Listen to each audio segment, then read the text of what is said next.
साथियों नमस्कार, टीचरशिप में आप सभी का एक बार फिर से स्वागत है। साथियों आज के इस वीडियो में हम देखने वाले हैं एनसीएफ 2005। यह वीडियो भी एग्ज़ाम की दृष्टि से बेहद इम्पॉर्टेंट वीडियो होने वाली है दोस्तों, क्योंकि इस टॉपिक से हमेशा क्वेश्चन बनता है। तो चलिए दोस्तों स्टार्ट करते हैं। सबसे पहले हम जानते हैं एनसीएफ 2005 में एनसीएफ का फुल फॉर्म पूरा नाम। तो एनसीएफ का पूरा नाम होता है दोस्तों नेशनल कैरिकुलम फ्रेमवर्क, जिसे हिंदी में राष्ट्रीय पाठ्यचर्या रूपरेखा कहते हैं। अब इस एनसीएफ में कैरिकुलम जो शब्द है उसका भी अर्थ समझ लेते हैं दोस्तों। तो कैरिकुलम जो है लैटिन भाषा कुर्रर शब्द से बना है। याद रखिएगा दोस्तों, कैरिकुलम लैटिन भाषा से लिया गया है, कुर्रर शब्द से, वो भी याद रखिएगा, जिसका अर्थ होता है दौड़ का मैदान, रेस ऑफ कोर्स। याद रखिएगा दोस्तों, बहुत इंपॉर्टेंट है, पूछा जा सकता है। कैरिकुलम में कुर्रर शब्द का अर्थ क्या है? तो दौड़ का मैदान होता है। आगे हम देखते हैं निर्माणकर्ता। तो एनसीएफ 2005 को एनसीईआरटी द्वारा बनाया गया है और वो भी प्रोफेसर कृष्ण कुमार के नेतृत्व में बनाया गया है दोस्तों, याद रखिएगा। और संचालन समिति, इस एनसीएफ को तैयार करने के लिए एक समिति का गठन किया गया था, जिसका अध्यक्ष है दोस्तों, अध्यक्ष रहा है प्रोफेसर यशपाल, जिसमें 38 सदस्य थे और संचालन समिति के 35 सदस्य और एनसीईआरटी के उसमें 3 सदस्य थे। इसमें से भी क्वेश्चन बनता है दोस्तों कि संचालन समिति में कितने सदस्य थे। तो संचालन समिति में यदि ऑप्शन में 35 दिया है तो निश्चित रूप से 35 आएगा। यदि हम कुल सदस्य की बात करें जिसमें एनसीईआरटी के 3 सदस्य को भी शामिल करके गिना जाए तो 38 सदस्य होता है। आगे हम देखते हैं प्रेरणा। तो प्रेरणा किससे लिया गया? तो एनसीएफ 2005 का उद्धरण रविंद्रनाथ टैगोर के निबंध सभ्यता और प्रगति से हुआ है। याद रखिएगा दोस्तों, इसकी शुरुआत जो है रविंद्रनाथ टैगोर जी के निबंध सभ्यता और प्रगति से प्रेरणा लेकर इस एनसीएफ 2005 का शुरुआत किया गया। और इस एनसीएफ 2005 का सूत्र क्या है ये पूछा जाए तो याद रखिएगा दोस्तों, बिना भार के अधिगम, लर्निंग विदाउट बर्डन, यह जो है एनसीएफ 2005 के मुख्य सूत्र है। याद रखिएगा दोस्तों। शिक्षण सूत्र यदि पूछा जाए तो शिक्षण सूत्र ज्ञात से अज्ञात की ओर होता है और दूसरा है मूर्त से अमूर्त की ओर होता है। यह एनसीएफ 2005 का मुख्य शिक्षण सूत्र है। याद रखिएगा दोस्तों। अनुवाद, इस एनसीएफ 2005 का किन किन भाषाओं में यदि पूछा जाए अनुवाद किया गया है तो याद रखिएगा दोस्तों, 8वीं अनुसूची में शामिल सभी भाषाओं में अनुवाद किया गया था। 8वीं अनुसूची में 22 भाषाओं को शामिल किया गया है, अर्थात इस एनसीएफ 2005 को 22 भाषाओं में अनुवाद किया गया था। याद रखिएगा दोस्तों। अब इसका आधार जो है, आधार कहाँ से लिया गया? तो याद रखिएगा, एनसीएफ 2005 का आधार राष्ट्रीय शिक्षा नीति 1986 और संशोधन करके 1992 को आधार मानकर एनसीएफ 2005 का गठन किया गया। आगे हम देखते हैं मंत्रालय। तो किस मंत्रालय के द्वारा यह एनसीएफ 2005 का प्रारूप प्रस्तुत किया गया है, या उसमें मंत्रालय में किस मंत्रालय के द्वारा इस निर्माण हुआ एनसीएफ 2005 का? तो याद रखिएगा दोस्तों, मानव संसाधन विकास मंत्रालय MHRD, जो अब शिक्षा मंत्रालय हो गया है। याद रखिएगा दोस्तों, अभी की बात है, जो पहले मानव संसाधन विकास मंत्रालय थे अब वो शिक्षा मंत्रालय के नाम से जाना जा रहा है। तो ये भी बहुत ही इम्पोर्टेंट प्रश्न है और इसका जो बन भी सकता है कि एनसीएफ 2005 किस मंत्रालय के द्वारा विकास हुआ था। इस एनसीएफ 2005 का अवधारणा किस मंत्रालय के द्वारा आया था? तो याद रखिएगा, मानव संसाधन विकास मंत्रालय MHRD, जो अब शिक्षा मंत्रालय हो गया है।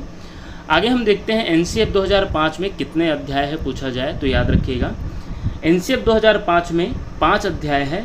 याद रखिएगा, 5 से 5 अध्याय याद रखिएगा। पहला अध्याय है परिप्रेक्ष्य, दूसरा है सीखना और ज्ञान, तीसरा है पाठ्यचर्या के क्षेत्र, स्कूल की अवस्थाएं एवं आकलन, चौथा है विद्यालय व कक्षा का वातावरण और पांचवा है व्यवस्थागत सुधार।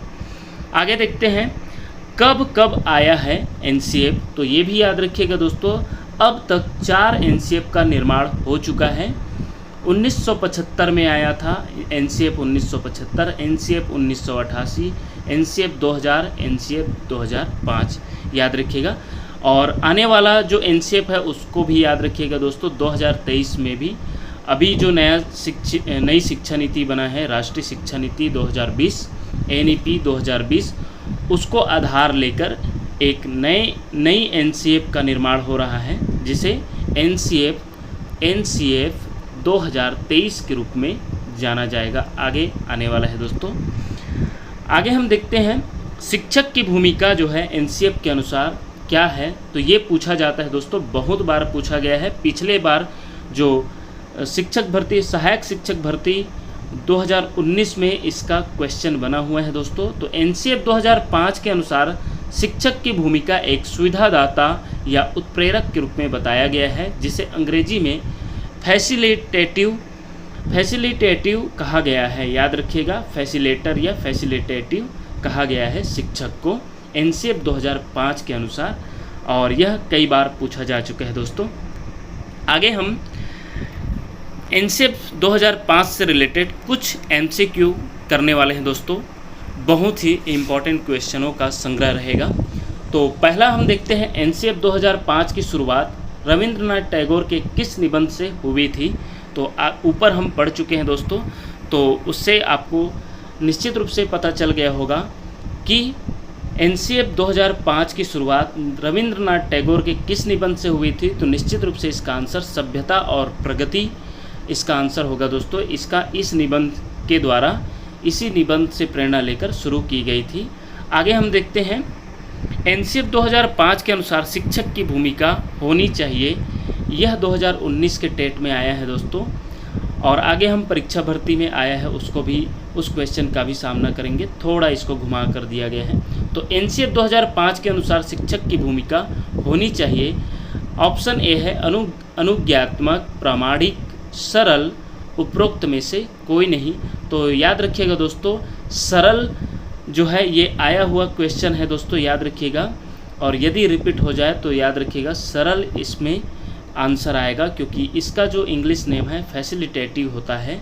तो सरल या सुविधादाता आए तो यही शिक्षक की भूमिका, या शिक्षक को एनसीएफ के नज़र से शिक्षक की भूमिका क्या है, तो सरल या सुविधादाता होता है। आगे बढ़ते हैं। राष्ट्रीय पाठ्यचर्या फ्रेमवर्क 2005 ने अपनी समझ खालिस्तान से प्राप्त की है। तो याद रखिएगा, इसमें जो राष्ट्रीय पाठ्यचर्या फ्रेमवर्क 2005 के अनुसार किस पर फोकस किया गया है, तो याद रखिएगा रचनावाद से यह जो है अपनी समझ या रचनावाद पर फोकस किया गया है। तो याद रखिएगा उपरोक्त सभी नहीं आएगा दोस्तों, रचनावाद पर फोकस किया गया है। एनसीएफ 2005 जो है अपनी समझ रचनावाद से प्राप्त की है। आगे बढ़ते हैं। एनसीएफ 2005 बल देता है, याद रखिएगा दोस्तों, शिक्षक केंद्रित शिक्षा पर, स्वयं करके सीखने पर, रटने की प्रक्रिया पर, समस्या हल करने पर। याद रखिए दोस्तों, एनसीएफ 2005 स्वयं करके सीखने पर बल देता है, यही इसका आंसर होगा। आगे बढ़ते हैं। एनसीएफ 2005 का मुख्य सूत्र या शीर्षक क्या है, तो ये भी याद रखिएगा दोस्तों, शिक्षा बिना प्रयास के, शिक्षा बिना शिक्षक के, शिक्षा रटने के साथ, शिक्षा बिना बोझ के। तो निश्चित रूप से यही इसका आंसर होगा दोस्तों, ऑप्शन डी। जो हम ऊपर जो एनसीएफ 2005 के मुख्य सूत्र के रूप में देखे हैं, बिना भार के अधिगम, उसी का ही एक उसी भावार्थ में यह जो है शिक्षा बिना बोझ के या बिना भार के, बिना बोझ के अधिगम भी कहा जाए, तो वही है दोस्तों, याद रखिएगा इसका आंसर डी होगा। राष्ट्रीय पाठ्यचर्या रूपरेखा 2005 के अनुसार शिक्षक की भूमिका कैसी होनी चाहिए, तो याद रखिएगा इसका ऑप्शन देखते हैं, नेता के रूप में, शासक के रूप में, भाई के रूप में, सुविधादाता के रूप में। तो निश्चित रूप से हम ऊपर पढ़ भी चुके हैं दोस्तों, याद रखिएगा इसका जो आंसर है सुविधादाता के रूप में होगा। जो शिक्षक की भूमिका है वह सुविधादाता के रूप में है एनसीएफ 2005 के अनुसार। चलिए दोस्तों, हमारा नेक्स्ट क्वेश्चन है, कैरिकुलम किस भाषा का शब्द है? तो निश्चित रूप से इसका आंसर होगा दोस्तों लैटिन भाषा का, क्योंकि वीडियो की शुरुआत में ही हम जब एनसीएफ 2005 के मुख्य बिंदुओं पर चर्चा कर रहे थे तो उसमें कैरिकुलम का जो शाब्दिक अर्थ आया है उसमें हम देखे हैं कि कैरिकुलम जो है लैटिन भाषा के कुर्रर शब्द से बना है, जिसका अर्थ होता है दौड़ का मैदान या रेस ऑफ कोर्स। याद रखिएगा दोस्तों, कैरिकुलम जो है लैटिन भाषा से बना है, जिसमें लैटिन भाषा का शब्द कुर्रर है और उसका अर्थ होता है दौड़ का मैदान या रेस ऑफ कोर्स। याद रखिएगा दोस्तों, रेस ऑफ कोर्स। इस प्रकार इसका आंसर जो है पहला होगा दोस्तों। आगे बढ़ते हैं। राष्ट्रीय पाठ्यचर्या की रूपरेखा के दिशा निर्देश के अंतर्गत आता है, तो ऑप्शन ए है परीक्षा को अपेक्षाकृत सरल बनाना। ऑप्शन बी है ज्ञान को स्कूल के बाहरी जीवन से जोड़ना। ऑप्शन सी है पढ़ाई रटन प्रणाली से मुक्त करना। और ऑप्शन डी है उपरोक्त सभी। तो निश्चित रूप से दोस्तों इसका आंसर होगा उपरोक्त सभी, क्योंकि एनसीएफ 2005 के द्वारा कहा गया है कि परीक्षा जो है अपेक्षाकृत सरल होना चाहिए और ज्ञान को स्कूल के बाहरी जीवन से जोड़ना एनसीएफ का मुख्य उद्देश्य रहा है और पढ़ाई को रटन प्रणाली से मुक्त करना भी यह एनसीएफ के मुख्य दिशा निर्देश में है दोस्तों। तो निश्चित रूप से इसका जो आंसर है उपरोक्त सभी होगा। आगे बढ़ते हैं दोस्तों। हमारा 9वां क्वेश्चन है, राष्ट्रीय पाठ्यचर्या की रूपरेखा 2005 के अनुसार बाल केंद्रित शिक्षा शास्त्र में शिक्षार्थी को किस प्रकार नियोजित करने की आवश्यकता है? ऑप्शन ए है अभिरुचियों के अनुरूप। ऑप्शन बी है आर्थिक स्तर के अनुरूप। ऑप्शन सी है सामाजिक स्तर के अनुरूप और ऑप्शन डी है शारीरिक स्तर के अनुरूप।